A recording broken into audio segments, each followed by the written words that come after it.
Europe 1. Le grand direct des médias, Jean-Marc Morandini. Et avec nous ce matin, Thierry Langlois, le directeur de l'antenne et des programmes de France 3. Thierry Langlois, bonjour. Bonjour. Merci d'être en direct avec nous sur plaisir. Europe 1. On va parler, avant de faire un bilan global, de deux petites choses qui ont fait l'actualité récemment. Tout à l'heure, Mireille Dumas, par exemple, qu'on entendait dans le journal des médias, nous disait qu'elle était confirmée sur France 3 à la rentrée. Absolument. Vous maintenez cette information ? Oui. Elle a eu chaud ? Non, elle n'a pas eu chaud. Parce On qu'on l'a avait reçu, discussion on normale. l'a reçu il y a quelques semaines, elle disait je sais pas trop. Ah, parce qu'on était en plein dans les discussions. Donc Mireille attendait de savoir ce qu'il en était. On aura une collection autour des duos, comme elle a fait un très joli numéro autour de Massias et Lama cette saison. Enfin, il n'y a pas dernièrement. Ça sera le principe d'une collection de 5 numéros à la rentrée prochaine. C'est-à-dire elle aura 5 primes la saison Absolument, prochaine ? Oui. Et rien de plus ? Peut-être plus, mais en tout cas, contractuellement, 5 primes axés autour de cette thématique des duos. On a beaucoup parlé de France 3 également ces derniers temps, à cause ou grâce, je ne sais pas, à Daniela Lambroso et son grand combat pour sauver Shabada. Franchement, on n'a pas très bien compris pourquoi vous supprimiez Shabada. Est-ce que vous pouvez clairement nous dire quelle est la raison de cette suppression ? Très simplement, deux motifs principaux. Une raison éditoriale sur laquelle on reviendra peut-être ensuite, et puis une raison financière. Vous avez vu que, évidemment, le cadre économique a changé et qu'on avait besoin d'avoir une émission avec le même niveau de qualité. On aura toujours du live, un orchestre la saison prochaine dans le magazine qu'on a choisi. Présenté par Natacha Saint-Pierre. Présenté par Natacha Saint-Pierre, absolument. Produit par Carson. Ça s'appellera Les chansons d'abord. Et puis... avec une réduction assez sensible du coût du programme. Donc, en clair, Shabada était trop cher. Shabada était trop cher dans le contexte actuel, oui. Daniela Lambroso dit qu'elle était prête à baisser son tarif. Elle ne l'a pas toujours été, puisqu'on a commencé la rediscussion en fin d'année dernière, puisque vous savez que les contrats sont des contrats de saison dans lesquels on a une clause qu'on appelle une clause de sortie possible en décembre. Cette clause, c'est une faculté pour la chaîne de la faire jouer. On l'a fait jouer en demandant à Daniela une diminution du prix.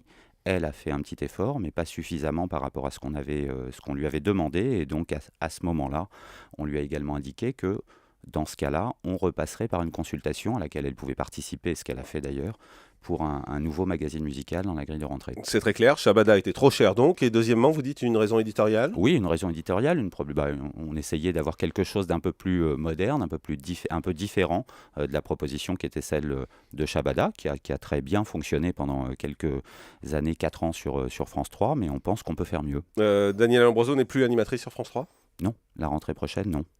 Elle reste sur France Télé ? Je ne sais pas vous le dire. J'ai entendu comme vous qu'elle avait des discussions sur certains projets. Vous n'êtes pas au courant ? D'accord. En tout cas, ça n'est pas sur la 3. En tout cas, elle est virée de France 3. Elle est virée. En tout cas, elle n'est pas sur la 3 à la rentrée. On aura une nouvelle émission. Quand on y est plus, c'est qu'on est viré. Oui, quoi. Ça, c'est une question de vocable. Ouais, vous êtes plus diplomate que moi. Natacha Saint-Pierre, qui va présenter quoi comme émission ? Vous pouvez nous définir en quelques mots ? Oui, alors une émission musicale, ça reste quand même un principe d'un plateau avec des artistes qui viennent chanter. L'intérêt, le gros avantage, d'abord, on est passé par une consultation. Il y avait 3 projets en lice à la fin, c'est ça ? Il y avait 10 producteurs initialement, 12 projets. On en a sélectionné 3. Un présenté par Natacha Saint-Pierre, un par André Manoukian et un par Alessandra Sublet. Qui était produit par Morgane et un par Troisième Œil présenté par Alessandra Sublet. L'avantage, c'est qu'on avait des propositions assez différentes. Sur le fond, on a retenu celle de Natacha, effectivement, donc, qui recevra des artistes. Elle est artiste elle-même, donc elle va évidemment beaucoup participer et chanter. Donc ça va donner une tonalité tout à fait différente au programme. Comment se porte France 3 cette saison ? Plutôt bien. En dessous des 10% de part de marché ? En dessous des 10, oui, mais enfin, toujours, en tout cas stable. Une des rares chaînes historiques à être stable à période comparable. Sur le premier semestre, on est toujours à 9,3, ce qui est exactement le résultat de la chaîne la saison dernière à la même période. Donc on est pour le moment exactement dans le plan de marche qu'on s'était fixé. Je vous avais annoncé un objectif autour de 9,5% de part d'audience. On n'en est pas très loin. Alors il y a pas mal de réussites cette saison sur France 3. On va les signaler, mais voilà, on va pas s'attarder dessus parce que je pense qu'à part vous féliciter, il n'y aura pas grand-chose à dire. C'est pas désagréable en même temps. Je sais. Déraciner des ailes qui continue à cartonner, vrai succès de la chaîne. La case des jeux en quotidienne qui marche très bien. Vous avez réussi à créer une case cohérente avec des chiffres et des lettres, avec Harry, avec Slam, avec Question pour un champion qui a réalisé de belles audiences. Plus belle la vie qui continue à cartonner. Une surprise dont on parle assez peu, hélas, et moi c'est une émission que j'aime beaucoup, c'est les carnets de Julie, qui marche très bien le samedi à 17h, qui franchit allègrement la barre du million de téléspectateurs. On parle d'ailleurs de plusieurs primes la saison prochaine, vous nous confirmez ? Oui, ça sera le cas, oui. Pour le moment, effectivement, les carnets sont plutôt à 1,4 million téléspectateurs en moyenne chaque samedi, avec une régularité très impressionnante, quelle que soit la concurrence. Ça nous place en 2e position des chaînes le samedi. Ça nous permet une progression par rapport à la saison précédente de 75% sur la case. Oui, donc c'est un très joli succès. Il y aura des et primes surtout, éditorialement, on est en plein dans ce qu'on souhaitait faire, c'est-à-dire un traitement, une amélioration de la qualification régionale de nos programmes nationaux. C'est parfaitement le cas. Et oui, il y aura donc des primes la saison prochaine pour Julie. On part sur une collection de 6 primes. D'accord, qui seront donc la saison prochaine. Si près de chez vous, Script Reality qui a été contesté à un moment donné. Là, pour le moins mitigé. Ça revient ? Non, ça ne reviendra pas. Pour le coup, la Script est un de nos résultats, un des lancements de la rentrée dernière qui effectivement a eu des résultats, on va dire, mitigés. Il y aura plus de Script Réalité. Il y aura plus de Script Réalité sur France 3 ? Il n'y en aura pas à la rentrée en tout cas. Ça ne veut pas dire qu'on ne souhaite pas retravailler de la fiction de détail, mais en tout cas en septembre, il n'y en aura pas. Météo à la carte, ça revient ou pas ? Oui, ça revient. On est très content de Météo à la carte. Là aussi, on a une progression sensible sur la tranche, même si le chiffre est encore en valeur absolue relativement modeste. Il y a des années qu'on n'avait pas trouvé une parade sur cette tranche-là. Il nous semble qu'on a un début de réponse. Et là aussi, on a une cohérence perçue par les téléspectateurs très intéressante entre Midi en France, le 12-13 et Météo à la carte. Tout l'enchaînement est extrêmement bien perçu. Midi en France qui revient également. Dans les bids, il y a le monde d'après de Franz-Olivier Gisbert, c'est fini ? Oui, ça s'arrête. J'aime pas le mot bid parce qu'effectivement c'est pas. Non, mais le résultat, part de marché, c'est un bid. Le résultat n'est pas là. Effectivement, on est à 5,3 en moyenne. Je l'ai dit, vous êtes plus diplomate que moi. Ce qui est pas assez. Non, mais il y a deux sujets. Quand on lance une émission et un magazine de ce type, vous avez vu le type de sujet qu'on a fait, qu'on a proposé aux téléspectateurs. On n'a pas fait le choix de la facilité. Après, bien sûr, qu'il y a un niveau d'audience minimum requis, quelle que soit l'émission, et quand bien même on est une... Donc vous le supprimez en tout cas ? On le supprime, mais on va relancer un nouveau magazine à la rentrée sur cette case du lundi. Toujours avec Franz-Olivier Gisbert ? Non, avec Laurent Bazin. C'est une annonce, ouais, tout à fait. Qui nous proposera donc un magazine Société Économie. On avait initialement, quand on a lancé Le Monde d'après, on était plutôt sur un spectre sociétal d'ailleurs. Il se trouve que les numéros qu'on a proposés cette saison se sont quasiment tous concentrés autour de l'économie, à part le numéro sur le cerveau. Mais on va reconduire un magazine. On veut réussir à installer une nouvelle marque sur un magazine ambitieux. Présenté par Laurent Bazin, donc Franz-Olivier Gisbert, toujours sur France 3 ? Toujours sur France 3 pour la production de documentaires. Franz nous avait réalisé le film sur la soirée Sarkozy qui a très bien fonctionné. On a un projet encore avec lui en documentaire sur les bilans de 2 ans de présidence de François Hollande. Europe 1. Le grand direct des médias, Jean-Marc Morandini. Avec Thierry Langlois, le directeur de l'antenne et des programmes de France 3 qui est avec nous. On fait le bilan de cette saison. Le Grand Soir 3 a pris la place des secondes parties de soirée. Vous avez fait de grosses économies. En revanche, côté audience, c'est pas terrible.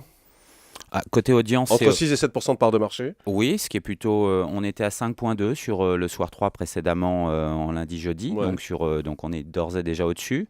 Vous êtes déçu ? Non, on n'est pas déçu. On est plutôt content. On a beaucoup de travail. On en est conscient. Et vous aurez une évolution. Thierry Thuillier travaille dessus avec la rédaction et on aura une évolution, je pense, significative à la rentrée. Donc vous allez changer de formule en clair ? Non, en clair, ça ne marche pas assez, on change de formule. Non, on ne change pas de formule. On l'a fait évoluer. Vous verrez que les fondamentaux que vous avez vus cette saison seront toujours là. Louis Laforge, il garde la présentation de Déraciné des ailes ? Non, il ne garde pas la présentation Déraciné des ailes. C'était prévu avec Louis lorsqu'on lui a proposé de présenter le Grand Soir 3.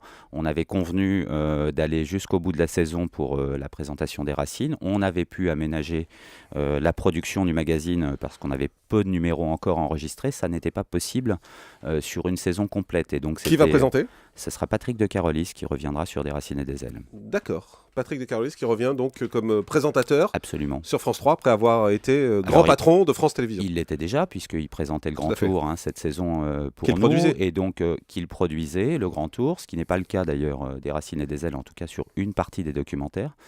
Et donc on aura une case du mercredi avec une alternance Déraciné des ailes et le Grand Tour dans les 2 cas présentés par Patrick de Carolis effectivement, et l'ombre d'un doute qu'on trouvera également en prime, puisqu'on a fait quelques tentatives là aussi cette saison qui ont été probantes. Donc on va reconduire à la rentrée prochaine et on devrait avoir une case beaucoup plus cohérente avec cette alternance de magazines. Un mot sur la grille d'été, le lundi et le jeudi soirée cinéma, avec du français et de l'américain, avec 2 films par soirée. Dimanche, saison inédite du commissaire Brunetti. Et de Montalbano. Comédie familiale inédite également, Des racines et des ailes et Faut pas rêver continue.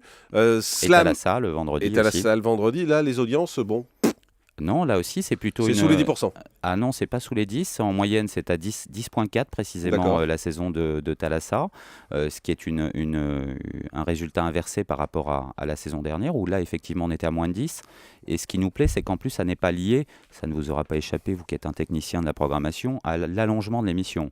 Si on prend uniquement la partie sans les 52 minutes qu'on avait rajoutées à la fin de cette saison, là aussi, Thalassa est au-dessus de 10%, avec, je crois, une vraie évolution éditoriale et une modernité sur l'écriture. Vous avez bien fait de virer Laurent Bignolas ? Alors là aussi, j'aime beaucoup vos réductions. Laurent était là cette saison puisqu'il présentait, on avait 3 formules différentes dans Thalassa cette saison. On avait une version où Thalassa était en France, présentée par Georges, une version avec des documentaires dont un certain nombre ont plutôt très bien fonctionné, notamment le Piège blanc. Et puis une troisième version avec Laurent dans une cité Océane, absolument. C'est plutôt celle qui a le moins bien fonctionné cette année. Donc accessoirement, c'est aussi celle qui nous coûtait le plus cher puisqu'on est à l'étranger. Et donc à partir du moment où on supprime cette formule, l'utilité de Laurent dans donc pas de regret. Thalassa de la rentrée, non, pas de regret. Mais Laurent reste dans le groupe. Oui, il va sur François, c'est ça ? Oui, mais il fait une émission hebdomadaire sur François, ce qui n'est pas tout à fait rien. Merci Thierry Langlois, directeur de l'antenne et des programmes de France 3, d'avoir été en direct avec nous. Merci.